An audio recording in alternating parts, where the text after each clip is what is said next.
Schools across America learn each year. Article 2 sets up the presidency and the executive branch. It established the president's powers, including the power to nominate the person for the vacancy in question. But this sitting judge drew another blank. Is this the caliber of legal expert with which President Biden is filling the federal bench for lifetime appointments? Is the bar for merit and excellence really set this low? If you have to ask a rhetorical question, that's Senate Minority Leader Mitch McConnell talking about President Biden's pick to serve as a federal judge in the Eastern District of Washington. Of course, the Senate must confirm the judge to the bench, although that confirmation, as you heard, might be in question after a hearing that's what Senator McConnell was talking about. Judge on the far end. Tell me what Article 5 of the Constitution does. Article 5 is not coming to mind at the moment. Okay. How about Article 2? Neither is Article 2.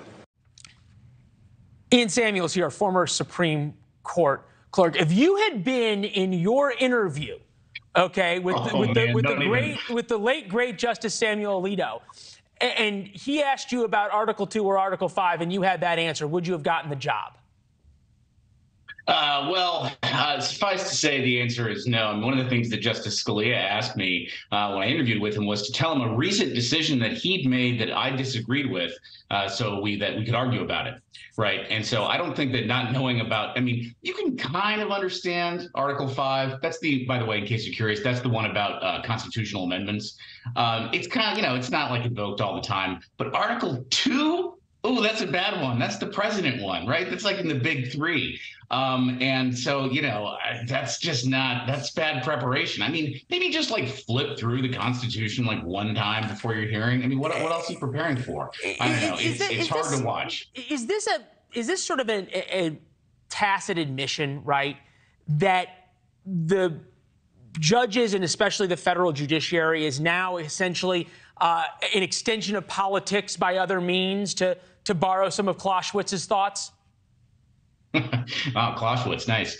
Well, it's a little bit of that, and I think you saw this a little bit with President Trump. You see it with President Biden. You've actually always kind of seen this at the federal trial court level, federal district judges. The truth is that the local senators have a great deal of influence over suggesting names to the president if they're in the president's party, and sometimes if they're not, over local judges that should be named. And so they're not quite pure patronage positions, and I should say they're probably not even really thought of as patronage positions at all, but there can be local political networks, local power networks that judges are sort of plugged into, and especially when you have someone like this who, look, on paper, she seems like she'd be a qualified choice, right? I mean, she's a young woman, she's a state court judge do they not even give like basic civics classes to people before they're going to be judges? Like, let's run through the murder board here. We know you're going to get some questions.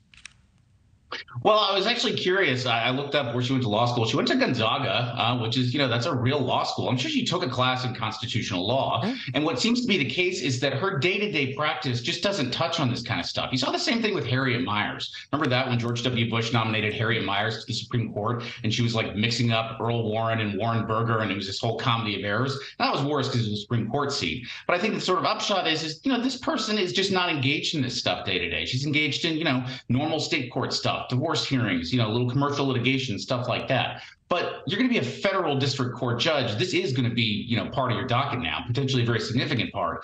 This is the big leagues. And I just sort of wonder, what did you do to prepare? Because clearly she knows what the Constitution is, right? She's been to a real law school. She graduated. But it just doesn't speak very well, I don't know, preparation. It's not. No, it goes this. What's interesting, and McConnell pointed this out, right? Every year, tens of millions of American high schoolers have to pass tests on these things. 25% of students' proficiency on the civics assessment, only 25% of students have passed the civics assessment. I mean, 75% of American students do not pass it. At some point, have we kind of all stopped caring what all these things are? Well, it reminds me of those name recognition surveys you see about Supreme Court justices, right? Where it's like basically, unless the person was appointed in the very recent past and was highly controversial, nobody knows who the members of the Supreme Court even are, right? And so I don't think that there's a huge level of engagement in the general public. You expect a little more engagement maybe with people who are going to serve for life and swear an oath to uphold the Constitution. Thanks for watching. Go to newsnationnow.com to find NewsNation on your television provider.